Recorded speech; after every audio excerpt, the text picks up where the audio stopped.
अपने हाथों को उठा, बोलो सर्वशक्तिमान परमेश्वर, मैं धन्यवाद करता हूं कि मैं आपकी हुजूरी में हूं, जहां कोई डर नहीं, जहां कोई अंधेरा नहीं। सर्वशक्तिमान परमेश्वर, आज जो कुछ भी आपका आत्मा यहां पे करे, मैं उसे स्वीकार करता हूं। मैं अपने आप को समर्पित करता हूं तेरे कामों के प्रति, तेरे वचनों के प्रति मैं अपने दिल को खोलता हूं। सर्वशक्तिमान परमेश्वर, मैं तैयार हूं आपके वचनों को ग्रहण करके 100 गुना फलों को लेके आने के लिए। मैं अंगीकार करता हूं आज से मेरी जिंदगी सेम न रहेगी। प्रभु यीशु मसीह के सामर्थी नाम में हम मांगते हैं, आमीन। ऊंचा आशीष ऊंची चर्च, मैंने कहा आमीन, ऊंचा आशीष ऊंची। स्वागत है जीवित परमेश्वर की जीवित हजूरी में। हालेलुया। आप यहां से आज सेम वापस नहीं जा रहे हो। हर वो चीज जो आपके साथ जुड़ी हुई, आज वो एक बदलाव को ग्रहण करेगी। मैंने कहा हर वो चीज जो आपके साथ जुड़ी हुई है, आज एक बदलाव को ग्रहण करेगी। जिन लोगों ने आपको छोटे लेवल पे देखा है, उनका नजरिया बदलने वाला है। मैं आपको यीशु मसीह के नाम में आशीषित घोषित करता हूं। अगर आमीन ऊंचा ये आशीष आपकी चर्च। हालेलुया। स्वागत करो यीशु मसीह के नाम का, उसकी आत्मा का जोर से। हालेलुया। बैठ जाओ अपने शरीर में, बाइबल को उठाओ, अंगीकार करो, मैं इस वचन से प्यार करता हूं।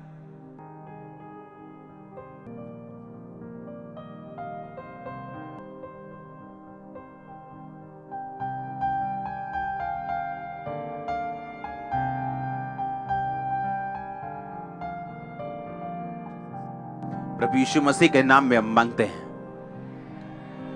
अपने हाथों को उठाओ दोनों को। आज मैं घोषित करता हूं इस वचन को सुनने के द्वारा, आपकी लाइफ के ऊपर इसको डिक्लेयर करने के द्वारा, आप उसके बाद कभी निराश न रहेंगे। और निराशा की आत्मा को मैं श्रापित करता हूं आपकी लाइफ से। हीन भावना की आत्मा को, निराशा की आत्मा को, हर कर्ज को, इस वचन को सुनने के बाद आपकी लाइफ, आपके बच्चों की, आपके माता पिता की, आपके घराने की कभी सेम ना रहेगी। मैं घोषित करता हूं यीशु मसीह के नाम में। अगर आमीन ऊंचा तो ये अनॉइंटिंग आपकी है चर्च। एक बार जोर से बोलो हालेलुया। आज हम बात कर रहे हैं दूसरे हिस्से की। पिछले संडे हमने पहला हिस्सा सुना, थर्सडे हमने कुछ हिस्सा सुना, और आज हम फाइनल हिस्सा सुनेंगे। पहला हिस्सा था परमेश्वर की सेवा करनी। क्या करना है बोलो पड़ोसी को।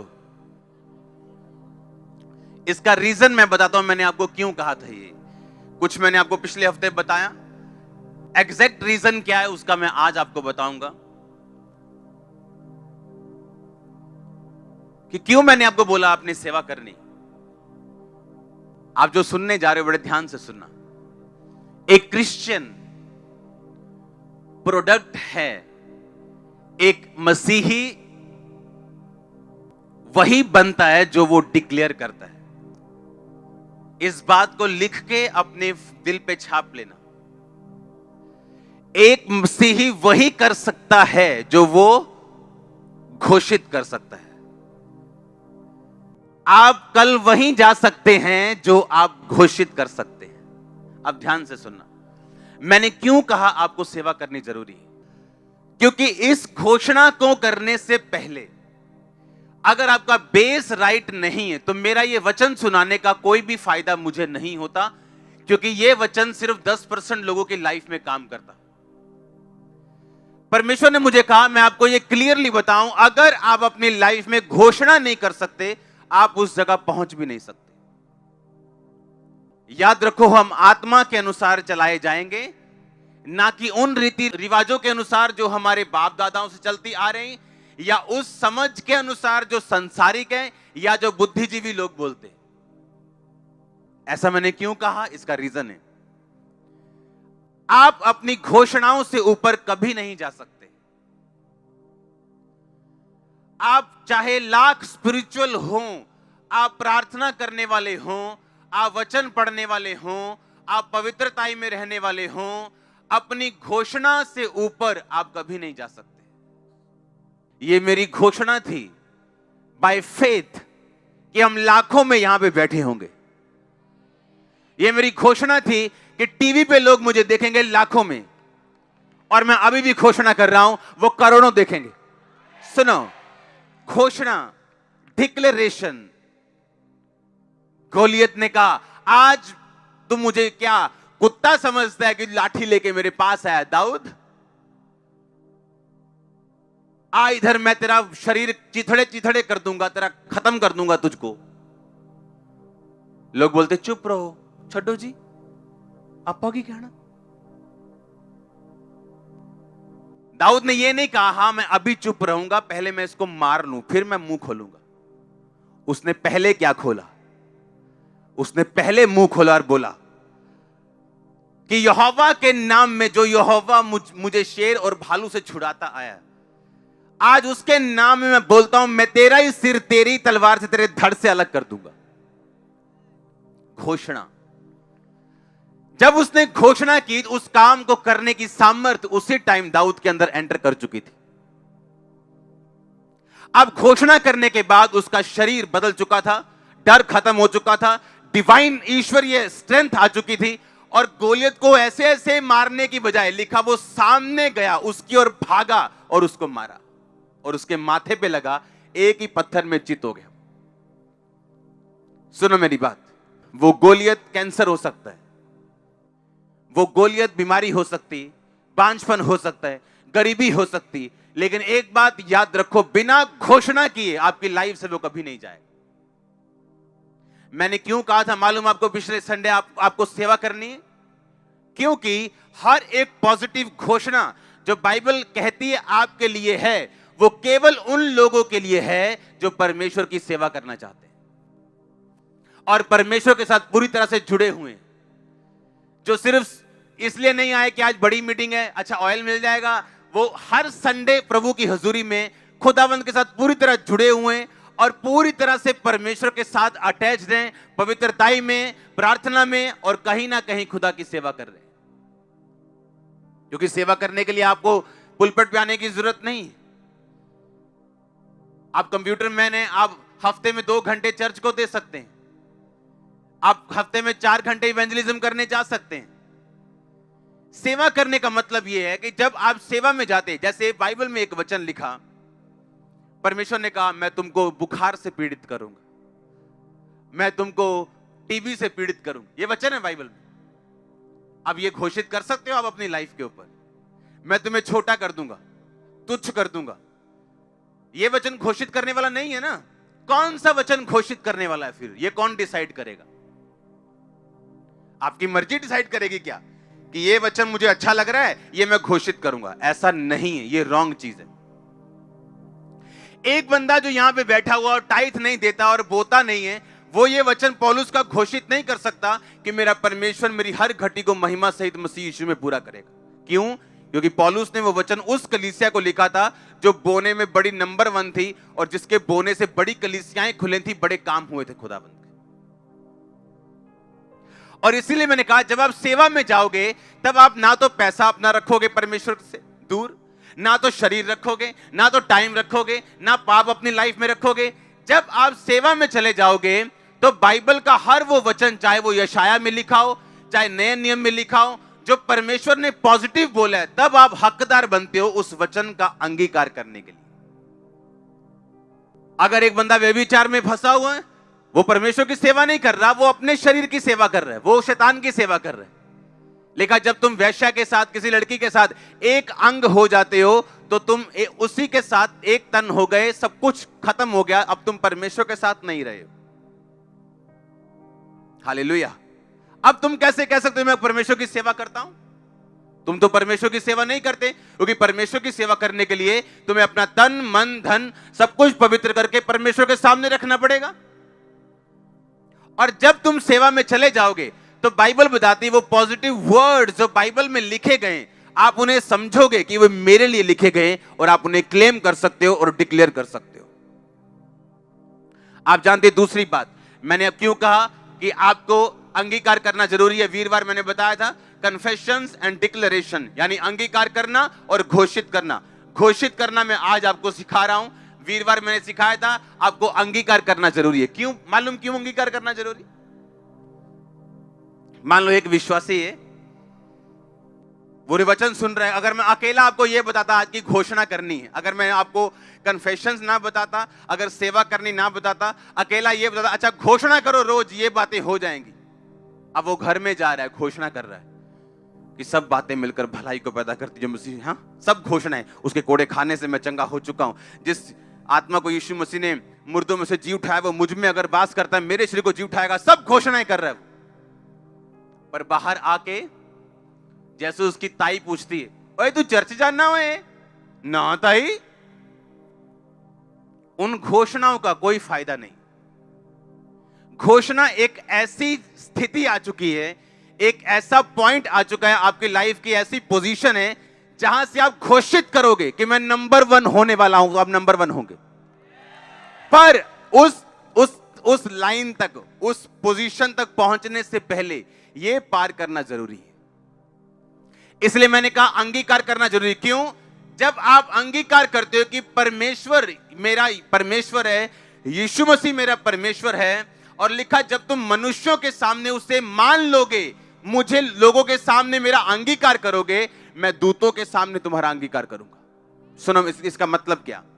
जब एक इंसान परमेश्वर का अंगीकार करता है, मान लो मैं 10 लोगों के सामने अंगीकार करता हूं, और यीशु मसीह मेरा परमेश्वर है, मैं चर्च जाता हूं, मैंने बपतिस्मा ले लिया, मैंने पाप छोड़ दिए, यीशु मसीह मेरा परमेश्वर है। अब आप परमेश्वर, आपका सिरदर्द परमेश्वर का सिरदर्द बन गया, आपकी गरीबी उसकी गरीबी बन गई, आपकी परेशानी, आपका ट्रबल, दिल की बेचैनी, आपका डिप्रेशन अब परमेश्वर का हो चुका। अब परमेश्वर को मालूम है, ये घोषित कर चुका है शरेआम कि मैं इसका परमेश्वर हूं। जब आप घोषित कर चुके शरेआम, क्योंकि वो घोषणा अधूरी है जो आप बंद कमरों में करोगे और शरेआम परमेश्वर का इकरार नहीं करोगे, वो घोषणा नहीं, क्योंकि वो घोषणा आपकी ब्लॉक हो जाएगी जब दूत ये देखेगा कि बिना अंगीकार के घोषणा की गई किसी काम की नहीं। और जब बाहर अंगीकार होगा, आपके बॉस को आप बताएंगे मैं यीशु मसीह को मानता हूं, भैन जी कितने चल रहे हैं, आप बता के आएंगे चर्च जा रहे हैं। आजकल तक कोरोना वायरस चल रहा, चिंता कोई नहीं, उत्थे खत्म हो जाना। हाँ आप बता के आओगे, आप भाई नहीं बोल के आओगे मैं काम चल रही है, भूआवल चल रही है, वांडे चल रही, जिथे भी चले पंजाबी च। हाँ क्योंकि जैसे ही आप अंगीकार, सुनो मेरी बात, अंगीकार जब मैं करता हूं या आप करते हैं, होता क्या है, हेवन आपकी रिस्पॉन्सिबिलिटी उठाते हैं, आप स्वर्ग की जिम्मेदारी बन जाते हो। आपने अंगीकार किया कि वो मेरा परमेश्वर है आपकी लाइफ सेवा में, और आपने अंगीकार किया, 2 बातें हो गई। जब जक्कई ने अंगीकार किया, कहता परमेश्वर, एक असली अंगीकार वाला व्यक्ति, उसकी निशानियां होती हैं। इसीलिए मैं आपको बोल रहा हूं, सफलता हर बंदा नहीं पा सकता और वहां तक नहीं पहुंचता। क्यों? क्योंकि बाइबल सिर्फ एक जादू और टोनों की पुस्तक नहीं कि आप एक वचन उठाओगे, उसे 100 बार बोल लोगे तो आप ठीक हो जाओगे, तो हम में और दूसरों में फिर कोई फर्क नहीं। ये एक रिलेशनशिप है खुदा के साथ, एक रिश्ता, एक नाता है, और वचन की नॉलेज पर निर्भर करता है। आप जैसे अंगीकार करते हो उसकी कुछ निशानियां होती। बाइबल कहती जक्कई ने अंगीकार किया, लिखा वो चुंगी लेने वालों का सरदार था, पापियों का हेड था, वो टू मच रिच, बहुत अमीर इंसान था, और लिखा जैसे ही उसने यीशु मसीह का अंगीकार किया कि तू मेरा परमेश्वर है, उसने कहा मैं आधी प्रॉपर्टी कंगालों को देता हूं। अगर मैंने किसी से 10% ले लिया, मैंने 2.5 लेना था, 7.5% मैंने ज्यादा ले लिया, मैं उसे 30% वापस करता हूं। सुनो मेरी बात, हर बंदा जो रियल अंगीकार में है और रियल उद्धार में है, अपने पैसों को कभी परमेश्वर से पीछे नहीं रखेगा। यह उसकी निशानी होगी, यह उसकी निशानी होगी। वो गरीब हो वो अमीर हो, उसकी निशानी होगी कि वो लोगों के सामने अंगीकार करेगा, छुपाएगा नहीं, ये उसकी निशानी होगी। वो पैसा नहीं रखेगा, ये उसकी निशानी होगी। वो अपने बच्चों को सेवा करने से नहीं रोकेगा, ये उसकी निशानी होगी। वो किसी वायरस से डर के चर्च मिस नहीं करेगा, ये उसकी निशानी होगी। यीशु मसीह ने कहा तू मेरे लिए प्राण खोएगा तू पाएगा। आज पता नहीं किस वायरस वाले बंदे से आपने हाथ मिलाना था, आप चर्च में आ चुके हो। आप समझ रहे मेरी बात को? अंगीकार करना। आज के बाद जब आप सुबह उठेंगे, आपका पहला काम होगा थैंक यू जीसस बोलना। आप समझ रहे हो? आपका पहला काम होगा ये बताना परमेश्वर को कि मैं तेरा थैंक्स करता हूं कि मैं स्वर्ग का अधिकारी हूं। और उसके बाद जो वचन आज मैं आपको बताऊंगा, आपको घोषित करने अपनी लाइफ के ऊपर। सुबह उठने के बाद सिर्फ 5 मिनट के लिए प्रेयर नहीं करनी, आपको वचन घोषित करने, डिक्लेयर करने अपनी लाइफ के ऊपर। उसके बाद जाओ, ब्रश करो, नाश्ता करना है करो, उसके बाद पर्सनल प्रेयर में चले जाओ। नाश्ता करने से पहले चले जाओ। प्रार्थना पर्सनल एक अलग चीज है, पर घोषणाएं करनी ये एक अलग चीज है। आप मेरी बात समझ रहे हो? बिना घोषणाएं किए आप अपनी लाइफ में उस लेवल तक नहीं पहुंच पाओगे जहां तक आपको पहुंचना है। आप प्रोडक्ट हो अपनी घोषणाओं का। अगर आप घोषणा नहीं कर सकते पब्लिकली, आप पब्लिकली रिजल्ट भी नहीं ले सकते। आपको शर्माना नहीं, आपको घबराना नहीं। मैं घोषणा करूंगा, अगर ना हुआ तो क्या हुआ, नो प्रॉब्लम। आज नहीं होगा, कल होगा, परसों होगा, वो होगा ही होगा। सुनो, यीशु मसीह ने एक आपको एग्जांपल दी बाइबल में। उसने कहा मेरा राज्य एक बीज के समान, जब जमीन में बोया जाएगा और बोने वाला रात को सोएगा, दिन को उठेगा और नहीं उसको मालूम होगा कि कब उसमें से अंकुर फूटे, कब उसमें से वो निकले, कब वो पेड़ बन गया। आप कर सकते हो ऐसा? आप जितना मर्जी चिंता कर लो बीज के पास बैठ के, आप उसको फुटा सकते हो? आपको वेट करना कि नहीं? प्रभु पे भरोसा रखना है कि नहीं कि ऐसा होगा? आमीन। सेम डिक्लेरेशन में ऐसा है। आपको मालूम है एक चीज मैं आपको बताता हूं। यीशु मसीह का इनकार कर दिया गया लोगों के द्वारा, उसको क्रूस पे चढ़ा दिया गया। हां, हुआ कि नहीं हुआ? आपने कहीं पढ़ा वो उन लोगों को कैंसर हो गया हो, लोग मर गए हो? नहीं सुना ना? यीशु मसीह के जाने के कुछ साल बाद एक राजा ने यरूशलेम पर अटैक किया और उस खुदा के मंदिर को ढा दिया और सब लोगों को बंदी बना लिया। यह उनकी सजा थी यीशु मसीह का इनकार करने की। यीशु मसीह ने कहा मैं क्रोध करने में विलंब हूं। ऐसा बड़ा पॉसिबल है कि आज एक बंदा व्यभिचार करे और कल उसको कार मिल जाए, अच्छी नौकरी मिल जाए। यह पॉसिबल है। इसका मतलब यह नहीं खुदा आपके साथ है। आपका वीजा लग जाए, आपको बिजनेस ब्लेसिंग मिल जाए, आप बोलोगे परमेश्वर तो मेरे साथ है। नो। 40 साल, 50 साल, 60 साल, 70 साल लग गए उन लोगों को सजा तक आते आते। लेकिन जब परमेश्वर देना शुरू करता है सजा, फिर ऊपर से लेके पैरों के तलवों तक तौबा तौबा बोलता है हर सेल बॉडी का। आप समझ रहे हो मेरी बात? उस टाइम उनको कुछ नहीं हुआ, इनकार कर दिया, क्रूस बिठा दिया, कुछ नहीं हुआ। पार्टियां चल रही हैं, सब तरफ मजे ही मजे चल रहे हैं, कुछ नहीं हुआ। लेकिन बाइबल कहती है कि यरूशलेम के ऊपर यीशु मसीह ने कहा था पत्थर पे पत्थर भी ना छूटेगा जो ढाया ना जाएगा। काश, यीशु मसीह ने कहा काश यरूशलेम तू प्रॉफिट्स को ना मारता। मैंने चाहा जिस तरह मुर्गी पंखों के नीचे अपने बच्चों को संभालती, मैं तुम्हें संभाल लूं, पर तुमने ना चाहा। और लिखा बहुत से सालों बाद उस जगह पे आक्रमण हुआ, पूरे का पूरा टेंपल नाश हो गया और लोग बंदी बना लिए गए और सब कुछ फिनिश हो गया। और लोग बंधुआई में गए, दुखों के दिन शुरू हुए, मारे गए हजारों लाखों यहूदी। और इसीलिए पतरस कहता रहा उनको मन फिराओ, क्योंकि परमेश्वर का राज्य नजदीक आ गया। तुमने यीशु मसीह को क्रूस पे चढ़ा दिया, अब मन फिरा लो। और लिखा लोग मन फिराते गए, फिराते गए, फिराते गए, जो रह गए वो टांग दिए गए बाद में। यीशु मसीह का राज ऐसा नहीं है आज आप रात को डिक्लेयर करोगे और कल आपके आंगन में एक पैसों का पेड़ लगा होगा, ऐसा नहीं। जब आप घोषणा करोगे, आपने बीज बो दिया और वो 100% आएगा। मैं नहीं कह रहा हूं 99.9%। इसलिए जो कंडीशंस मैंने आपको बतानी थी, मैंने संडे और थर्सडे बता दी आपको पहले ही।